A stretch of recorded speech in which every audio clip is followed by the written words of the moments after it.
जब हजरत मूसा अलैहिस्सलाम 3 बरस के हुए तो बीबी आसिया रजी अल्लाहु अन्हा ने मोहब्बत से आपको उठाकर फिरौन की गोद में बिठा दिया। हजरत मूसा ने फिरौन की दाढ़ी पकड़कर जोर से खींची, यहाँ तक कि कुछ बाल हाथ में आ गए। कुछ रिवायतों में है कि आपने दूसरे हाथ से उसके चेहरे पर थप्पड़ भी मारा, जिससे फिरौन का चेहरा लाल पड़ गया।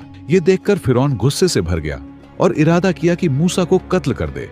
बीबी आसिया ने फौरन कहा, ये बच्चा है, इसे क्या खबर अक्लो शऊर की, आप चाहें तो इसका इम्तिहान ले लें। फिरौन के हुक्म पर एक तश्त में कीमती याकूत और दूसरे में दहकते अंगारे रख दिए गए और हजरत मूसा को करीब बिठा दिया गया।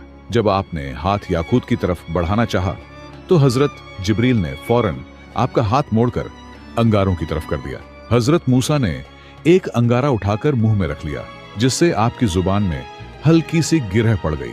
ये मंजर देखकर फिरौन का दिल पसीज गया। उसने कत्ल का इरादा छोड़ दिया।